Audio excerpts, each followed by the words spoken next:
Capítulo 8. La plantación de iglesias en contextos de culturas de honor y vergüenza, miedo y poder. Gary Teja. Introducción. Primer escenario. Daud irrumpe en una tienda, donde es capturado por la policía local. Lo ponen en la cárcel hasta su juicio. En su juicio hay pruebas suficientes para declararlo culpable de robo. Según la ley, debe pasar los próximos 2 años en prisión por su delito. Segundo escenario. Daud se siente avergonzado por el hecho de que lo atraparon y por el deshonor que ha provocado en su familia y su aldea con sus acciones. Haga lo que haga, Daud no ha encontrado la manera de devolver el honor a su familia y a sí mismo. Hasta que lo haga, seguirá sintiéndose como un extraño y su familia y vecinos lo condenarán al ostracismo. Tercer escenario. Daud camina a casa tarde una noche desde el trabajo. Tiene que caminar por un cementerio. A medida que se acerca al cementerio, siente escalofríos que le suben y bajan por la espalda. Grita, Bismillah, antes de pasar apresuradamente por el cementerio y entrar a su casa, donde recita varios versículos del Corán mientras toca su rosario de oración. Cada uno de estos 3 escenarios representa una cosmovisión particular. La cosmovisión se ha definido de muchas formas diferentes. Una definición llama cosmovisión a una manera de ver e interpretar el contexto cultural y religioso de uno. Otra definición lo etiqueta como la perspectiva general desde la cual uno ve e interpreta el mundo. Es una colección de creencias sobre la vida y el universo sostenidas por un individuo o un grupo. La cosmovisión también se ha descrito como un sistema de pensamiento desarrollado para explicar el mundo y nuestras experiencias en él. Algunos describen la cosmovisión como lentes de diferentes colores a través de los cuales vemos nuestra realidad. No hay 2 personas que vean el mundo exactamente igual, pero las personas que crecen en una cultura particular comparten elementos de la vida que se vuelven parte de su realidad. Las costumbres, creencias, gustos y disgustos comunes pueden convertirse en parte integrante de lo que llamamos una cosmovisión. Dado que una persona crece en un contexto cultural particular, a menudo no se da cuenta de que se aferra a una cosmovisión particular y es posible que ni siquiera comprenda cuáles son los elementos de esa cosmovisión. En su libro Teaching Cross-Culturally, Enseñar en contextos multiculturales, Judith y Sherwood Lingenfelter declaran: todos somos prisioneros de nuestra cultura. Nuestra cultura particular, nuestra cosmovisión, nos moldea. Nuestros comportamientos se basan en esa cosmovisión.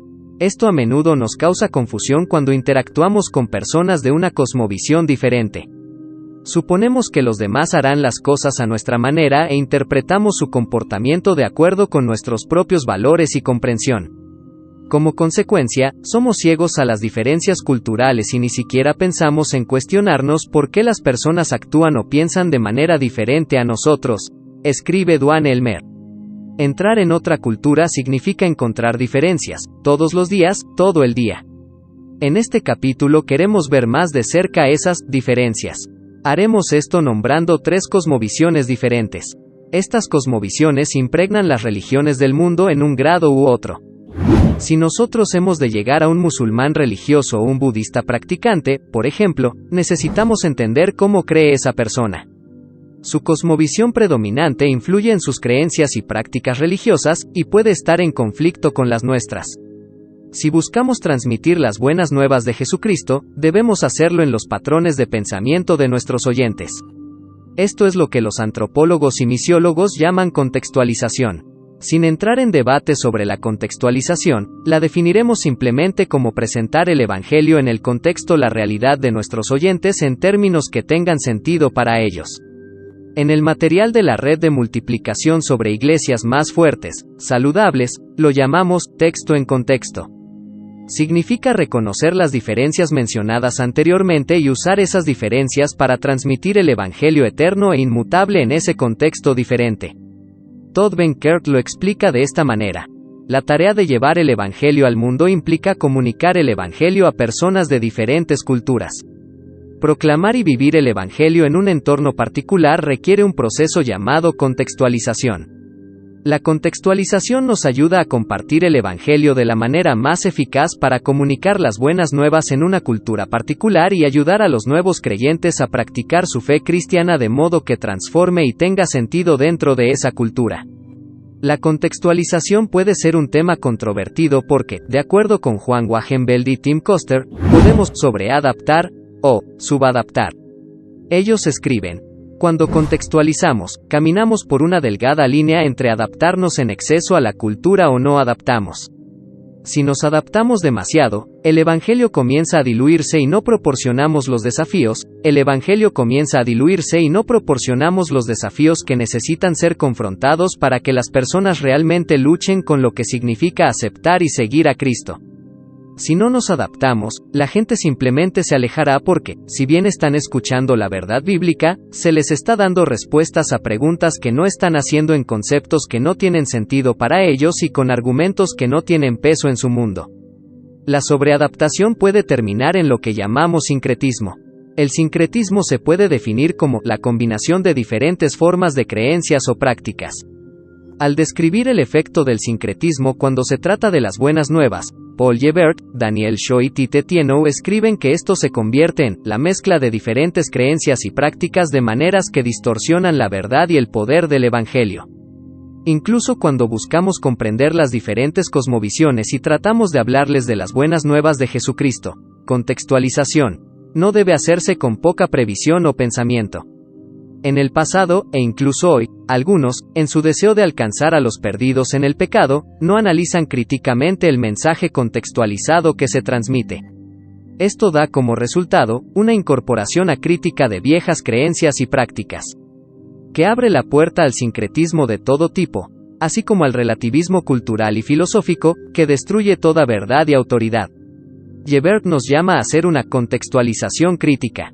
Entonces, no se trata solo de la transmisión de la verdad a través de la contextualización que puede sincretizarse. Lo mismo puede suceder al escuchar y recibir. La cosmovisión y las prácticas culturales pueden llevar a la adopción indiscriminada de prácticas cristianas. Por ejemplo, un chamán puede venerar a la Virgen María. Un hindú puede agregar a Jesús a su panteón de 1.000.000 de deidades. Un santero, uno que practica la santería, puede invocar los nombres de santos o personajes bíblicos.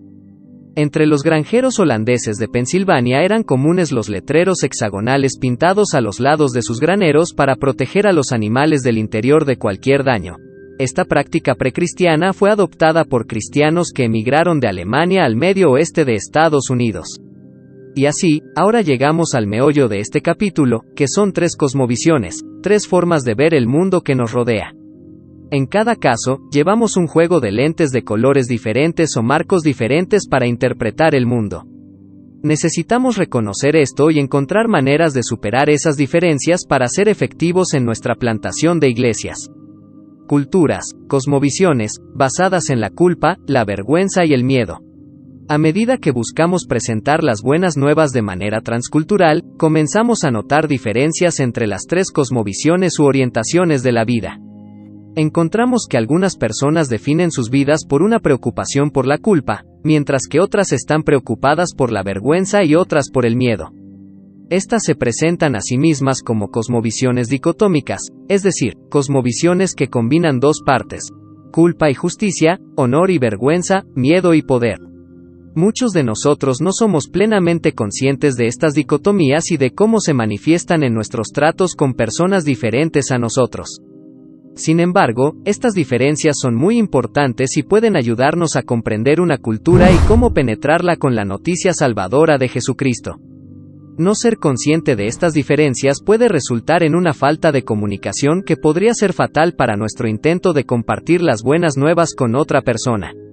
El mensaje debe comunicarse en el idioma materno de la persona y en un contexto que tenga sentido para ella.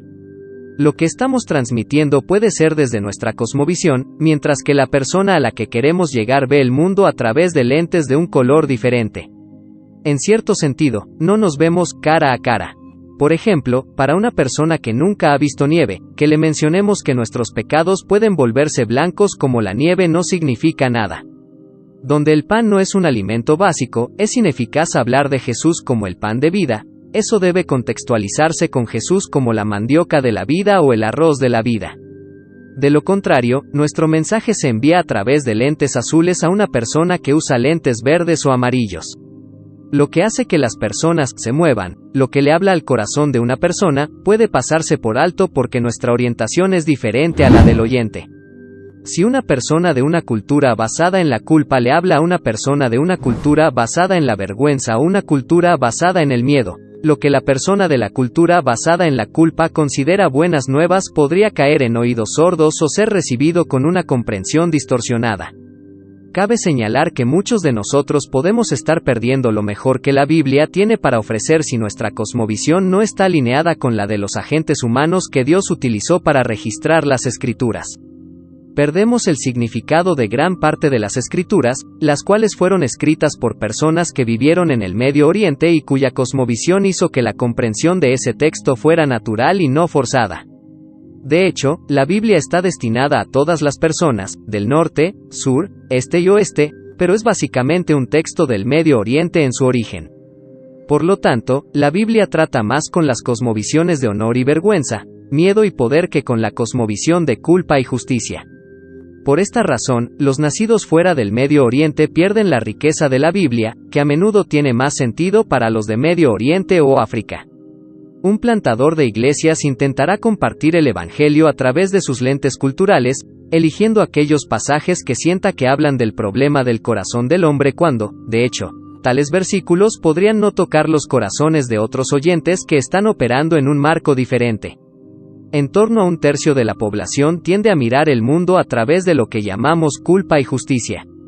El resto tiende a interpretar el mundo a través de cosmovisiones de honor y vergüenza, miedo y poder, o mediante una combinación de las tres dicotomías diferentes. A continuación, se hará referencia a la ventana 10/40. Para poner esto en contexto, necesitamos describir este fenómeno misiológico. La ventana 10/40 es un área geográfica rectangular desde el norte de África hasta el Medio Oriente y Asia, que cubre 68 países. 2/3 de la población mundial viven dentro de la ventana 10/40. 3 de cada 5 personas en la ventana 10/40 no tienen acceso al Evangelio. Con esta comprensión elemental de a qué se refiere la ventana 10/40, la siguiente cita tendrá más sentido para aquellos que no están versados en el vocabulario misiológico. Roland Müller escribió un libro que analiza estas tres dicotomías.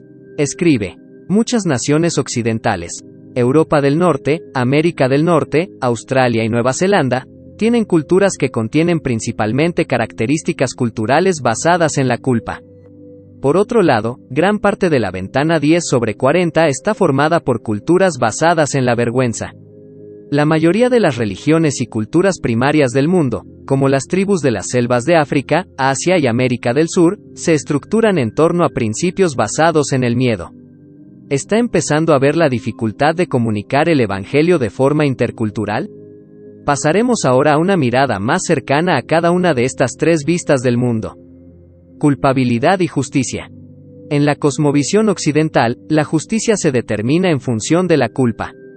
En un tribunal de justicia, se realizan deliberaciones para determinar si el acusado es culpable o inocente del cargo. En el primer escenario, al comienzo de este capítulo, Daud fue llevado ante un juez y un jurado para determinar si era culpable o inocente de robo. El fiscal y el abogado defensor presentaron sus casos. El fiscal trató de probar con pruebas que Daud efectivamente había cometido el delito de robo. El abogado de Daud intentó demostrar que Daud no había cometido el crimen. Luego, el juez ordenó al jurado que determinara la inocencia o la culpabilidad, una determinación que se basaría en si Daud había violado una ley escrita que describe qué es un robo. La culpa se centra en la violación de un comportamiento prescrito específico. Una sociedad basada en la culpa responde a las leyes externas de la tierra, las reglas de la institución. Cuando se emitió el veredicto, Daud fue declarado culpable. El juez luego pronunció sentencia. Daud tuvo que pasar los siguientes 2 años en la cárcel. ¿Por qué? Porque fue declarado culpable. Un veredicto de culpabilidad, según la ley, exigía una pena de 2 años de prisión. Pagando el precio 2 años de prisión, Daud podría ser devuelto a la sociedad, ahora, justo, a los ojos de la ley. Si un plantador de iglesias está trabajando en una cultura orientada por la culpa o la justicia, puede usar pasajes de la Biblia que reflejan este punto de vista. Por ejemplo, todos pecaron, y están destituidos de la gloria de Dios, Romanos capítulo 3 versículo 23. No hay justo, ni aun uno, Romanos capítulo 3 versículo 10. La paga del pecado es muerte, Romanos capítulo 6 versículo 23. Aquellos de una cultura basada en la culpa comprenderán el escenario. Cuando se infringe una ley, es necesario imponer un castigo. El castigo se ajusta al crimen, como se sabe que dice la policía en Occidente. La justicia ante la ley se ha perdido, pero la esperanza es que el castigo devuelva a la persona a los ojos de la ley y a una posición de inocencia, a justicia. Entonces, como occidentales, podemos decir, Jesús pagó el precio por nuestra pecaminosidad. Murió en la cruz para restituir nuestros pecados. Pero no todos los países trabajan según el principio de culpabilidad o justicia. Dice Müller, el peligro viene cuando tomamos nuestra comprensión romana del Evangelio y la aplicamos a aquellos que no tienen una cultura de base romana. Inútilmente, gastamos incontables horas y cantidades incalculables de energía explicando a nuestro contacto que él es culpable de pecado y necesita ser justificado ante Dios. La pobre persona, por otro lado, puede que ni siquiera tenga una palabra para pecado, o tal vez ni siquiera el concepto de pecado, en su idioma. Lucha por comprender la culpa y no ve la necesidad de una justificación. Debemos dejar de lado nuestra comprensión romana del Evangelio basada en la culpa, y esforzarnos por comprender otras cosmovisiones y su forma de pensar. Jason George y Mark Baker explican el mismo sentimiento con estas palabras. Así como los occidentales no observan adecuadamente los fundamentos culturales del honor y la vergüenza en el mundo actual, los cristianos occidentales también suelen pasar por alto el papel destacado del honor y la vergüenza en la Biblia, aunque proviene de un contexto de honor y vergüenza. Entonces, el plantador de iglesias necesita mirar las otras dos cosmovisiones y aprender cómo transmitir el Evangelio a esos contextos. Honor y vergüenza. En algunas culturas, la bondad y la maldad se basan en lo que honra a un individuo y su familia, clan o comunidad, y en lo que produce vergüenza. En el segundo escenario, después de que atraparon a Daud robando y lo sentenciaron a prisión, se sintió avergonzado. Tenga en cuenta que no se arrepintió, sino que se avergonzó de que lo atraparan. No fue el acto de robar lo que le produjo vergüenza, sino la vergüenza que acompañaba a que lo descubrieran. Ahora había perdido el honor a los ojos de sus amigos y familiares, y ellos a su vez habían perdido el honor a causa de su acto. Su acción se reflejó mal en sí mismo, su familia y su comunidad. Daud es de una sociedad colectivista, no individualista, por lo que sus acciones y comportamientos no son solo los suyos, se ven en comunidad. No importa cuán rica o pobre sea una persona en esta cultura en particular, lo importante es mantener el honor y evitar la vergüenza para mantener la armonía en el hogar y la comunidad. Déjame darte otro escenario de una cultura basada en la vergüenza. Cuarto escenario. Timoteo se había desempeñado mal en el trabajo. Su pobre desempeño le había costado a la empresa un gran contrato. El jefe de Timoteo lo reprendió frente a sus compañeros de trabajo en la reunión semanal. Después de la reunión, Timoteo se acercó a su jefe y renunció. ¿Timoteo se había sentido culpable por su mal desempeño y la consiguiente pérdida para la empresa? No, Timoteo había perdido su dignidad frente a sus compañeros de trabajo cuando su jefe lo regañó en público. Este fue un incidente de honor y vergüenza. Patty Lane señala que salvar las apariencias es muy importante para quienes tienen una cultura de honor y vergüenza. El miedo a perder el prestigio, sentir vergüenza o perder el honor parece casi innato, tan natural como respirar y tan devastador como no respirar. Es una fuerza rectora detrás de la mayoría de las interacciones, o al menos, el principio sobre el cual se toman las decisiones en cuanto a lo que es un comportamiento apropiado. Ella ofrece sugerencias sobre cómo no avergonzar al otro. Nunca haga preguntas que obliguen a una persona a admitir que cometió un error. No haga preguntas que impliquen que la otra persona está en necesidad. Estos me recuerdan la forma correcta de preguntarle a alguien en Centroamérica si entendieron lo que estabas diciendo. Sería muy descortés preguntar, ¿me entendiste? ¿Entendiste lo que dije? En cambio, es más apropiado preguntar, ¿me explico? Además, en un español gramaticalmente correcto, una persona nunca dice, rompí el jarrón, o, me olvidé. Se usa una manera diferente del verbo para que suene como, se me quebró, o, se me olvidó. Parece suavizar el tema y mantiene el prestigio del hablante. En una cultura basada en la vergüenza, el honor es lo más importante en la vida de una persona. Una persona está constantemente considerando lo que le traerá honor como miembro de una comunidad, en lugar de lo que la hará culpable ante los ojos de la ley. Dice Elmer. En una cultura moldeada predominantemente por los controles de la vergüenza, las expectativas, las sanciones y las restricciones de las personas significativas, en este caso, la comunidad y la familia, se convierten en los agentes de control del comportamiento. Fíjese en la palabra expectativas. No es una ley la que controla las acciones de uno, sino las expectativas de la familia y la comunidad de uno. Ser sorprendido en un acto que va en contra de las expectativas de la sociedad o la familia resulta en deshonrar a esas mismas personas que buscamos complacer a través de nuestro comportamiento. Esta vergüenza a veces se expresa como desprestigio, como en el caso de Timoteo mencionado anteriormente. Los occidentales tienen dificultades para entender esto. Pueden decir, no tomes esto como algo personal, pero, sin embargo, un oyente de una cultura basada en la vergüenza inmediatamente siente la vergüenza y la personaliza.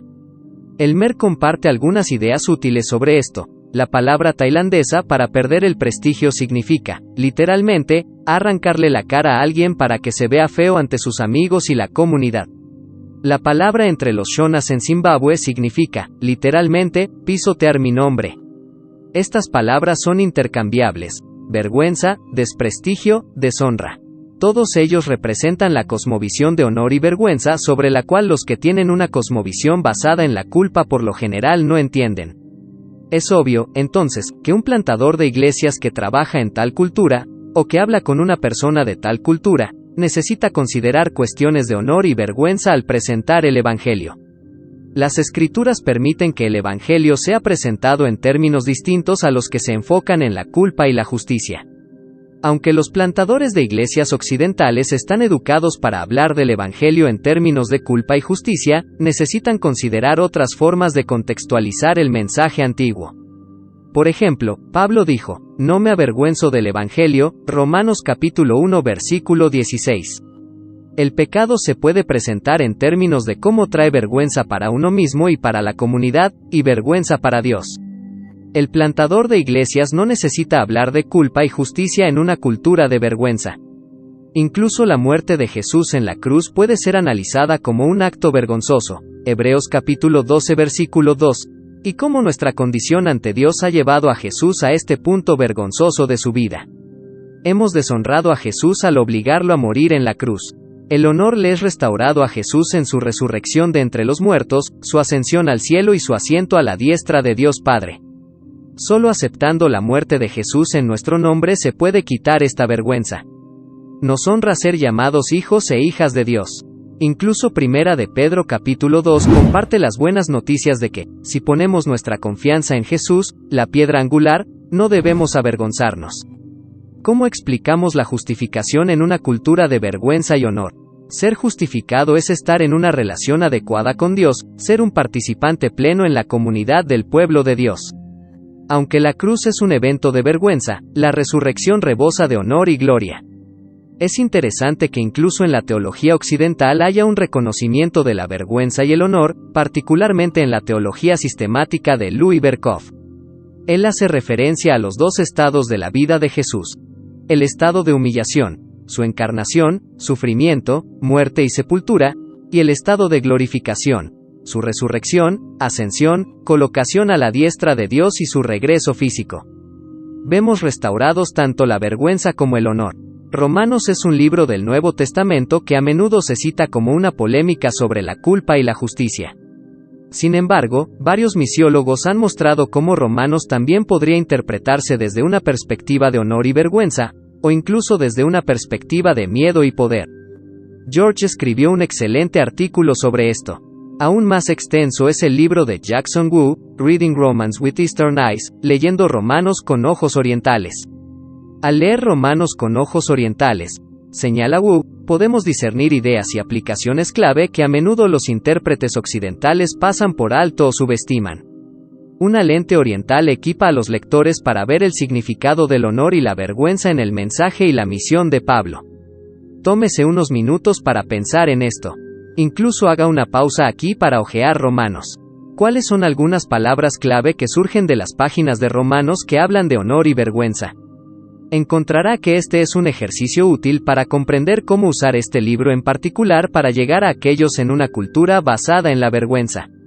Seorges hace un magnífico trabajo al presentar el contexto de honor y vergüenza de la Biblia en sus paráfrasis de varios libros de la Biblia, así como en su libro con Mark Baker, Ministering in Honor Shame Cultures, ministrando en culturas de honor y vergüenza. El sitio web de George https://honorshame.com es un recurso muy útil para comprender esta cosmovisión. Al concluir esta sección del capítulo, eche un vistazo al siguiente gráfico.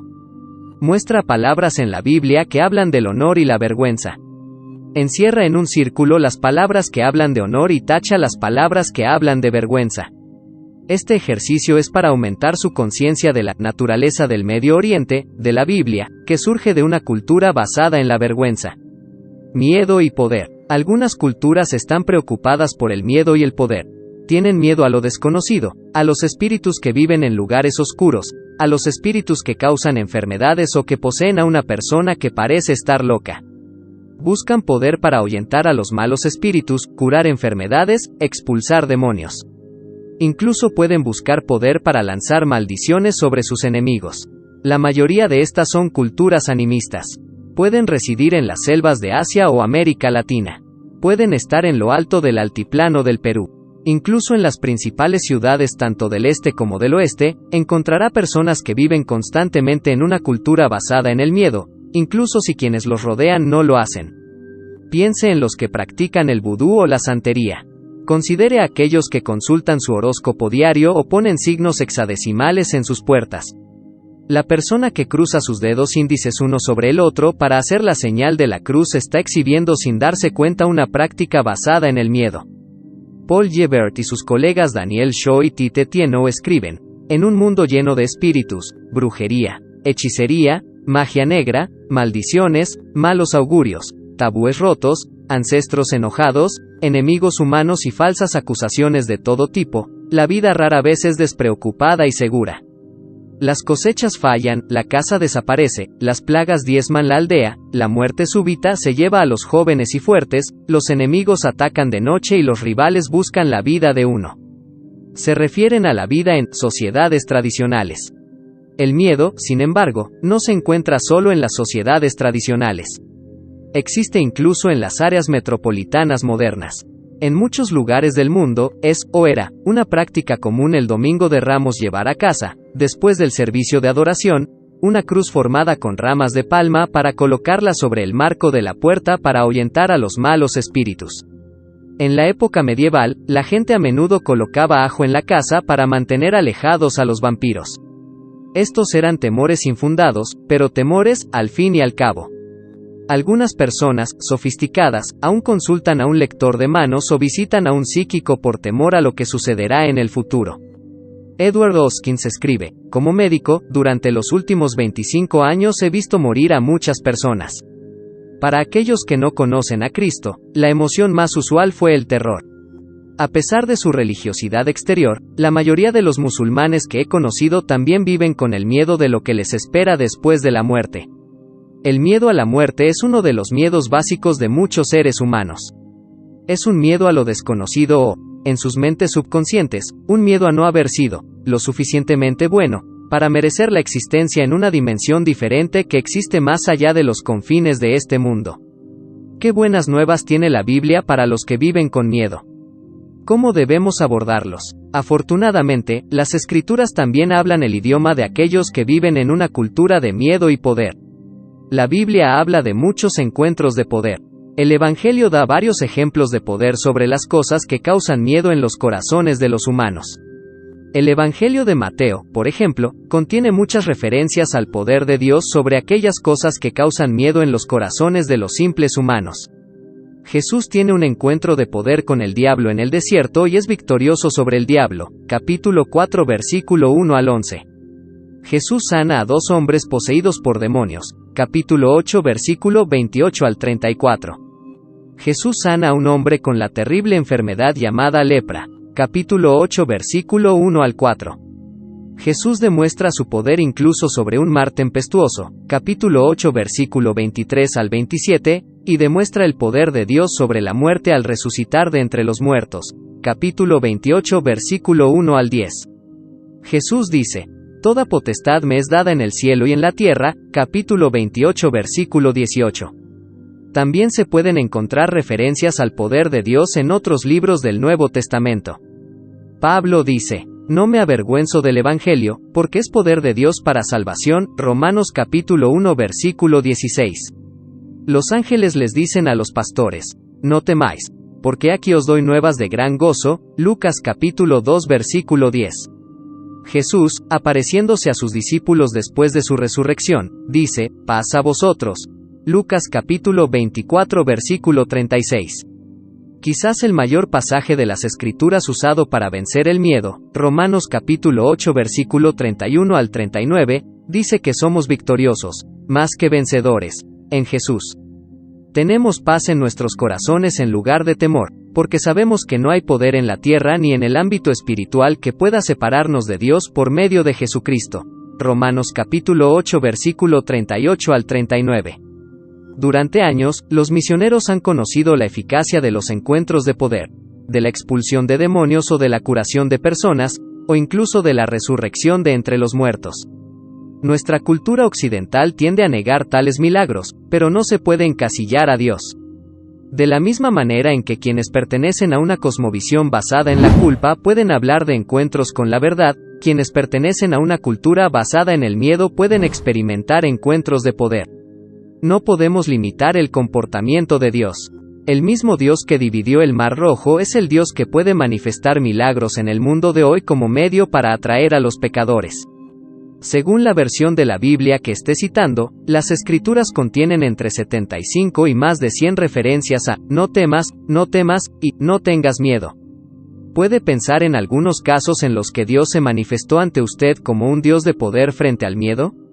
Müller deja muy claro que la Biblia habla de las tres cosmovisiones. Los tres temas de la salvación están entretejidos en las Escrituras para presentar un cuadro completo de lo que Dios quiere hacer con la humanidad. Mejores prácticas. Al ministrar a personas de una cultura de honor y vergüenza, aquí hay algunas mejores prácticas para considerar. Nunca ponga a una persona en una situación en la que podría perder el prestigio o percibir que está siendo avergonzado. Esto puede causar animosidad y romper la relación que estás tratando de formar. Reconozca que, en algunas culturas, las personas nunca aceptan la culpa directamente. La culpa debe expresarse en términos de pérdida de honor que resulta en vergüenza, no en términos de culpabilidad. Siempre que sea posible, evangelice a toda una familia en lugar de a un solo individuo. El honor y la vergüenza funciona principalmente entre las sociedades colectivistas, por lo que el grupo debe tomar una decisión en lugar del individuo. Centrarse en una sola persona podría ponerlo en desacuerdo con la familia, lo que podría conducir al ostracismo o algo peor. Podría enfocarse en la persona que tiene autoridad dentro de una familia o grupo. Incluso si esta persona no viene a Cristo, probablemente le dará permiso para hablarle al grupo, ya que usted se acercó primero a él para compartir su intención.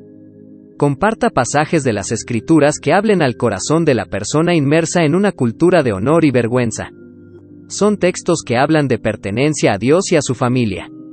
Comparta, por ejemplo, el uno con el otro, que se encuentra en las epístolas de Pablo.